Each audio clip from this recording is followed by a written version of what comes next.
Donc nous allons faire la fameuse recette des cookies au chocolat et beurre de cacahuète. Premier ingrédient majeur, le chocolat que l'on prend chez nos amis et voisins Valrhona. Moi je les taille comme ça, c'est une forme irrégulière et c'est voulu. Ensuite on va avoir des œufs, des gros œufs de ferme, on a la chance de travailler avec les œufs de la ferme Joannon. Beurre cacahuète, bon beurre, on prend toujours du grand beurre de baratte de D13 avec 85% de matière grasse. Sucre vanillé, on fait nos propres sucres vanillés avec on a des belles gousses de vanille. On a de la farine, pareil, de la belle farine. Voilà, tout est là. Donc on commence. La première étape, on va mixer le beurre de cacahuète, la cassonade, le sucre vanillé, le sel et on va faire blanchir. Bien sûr, je me suis lavé les mains.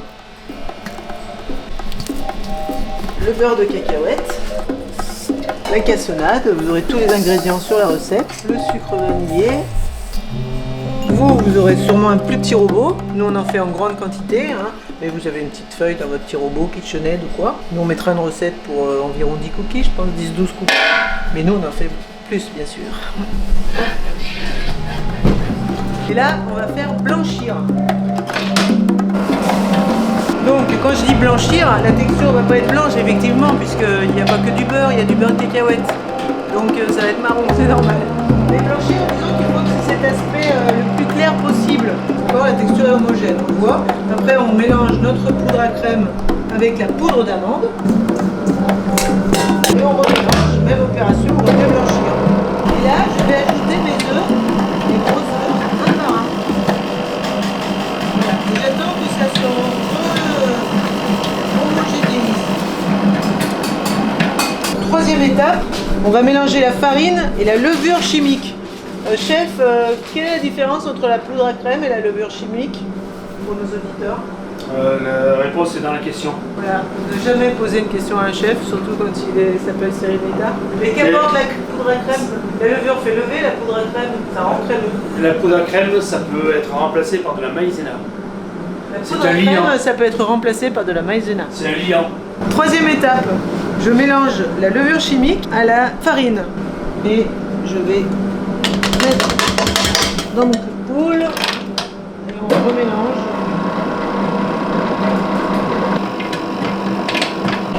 Voilà, donc maintenant on obtient une bonne texture homogène, tout a été mélangé. Donc on va rajouter le chocolat. Certains vont nous dire, et pourquoi vous ne rajoutez pas le chocolat dans la cuve, bande de blaireaux? Alors, parce que moi j'écoute toujours le chef, sans discuter, mais que non, il y a une vraie raison. C'est parce que ça va tout rendre chocolat en fait. La feuille, elle va tout mixer, mais ça va être tout marron. Et on veut pas ça. Ça va faire moins de textures différentes. Voilà. Nous, on veut que les grains restent bien entiers et qu'on morde là où il y a du chocolat, mais à côté, s'il n'y a pas de chocolat, il n'y a pas de chocolat. Voilà. Si on veut faire des cookies au chocolat, à ce moment-là, on mixe.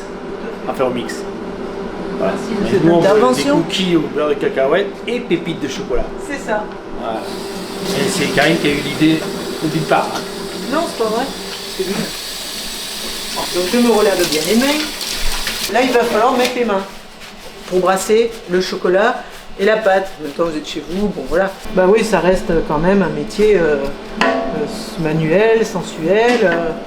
Si on met toujours des couches et des couches, encore une fois de latex ou autre. Je sais que maintenant il y a des super machins, mais ouais.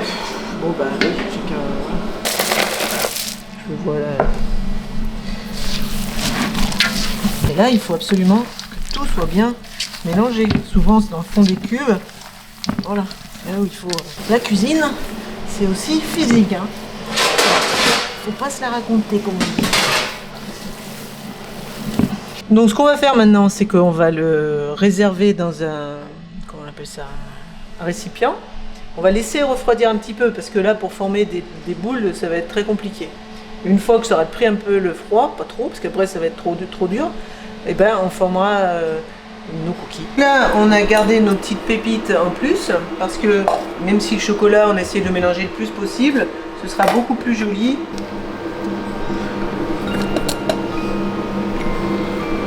Et maintenant, on enfourne 185 pour 5 minutes. Et après 5 minutes, on rajoutera la fleur de sel. Voilà. 8 minutes à 165, ils sont bien, hein, largement bien.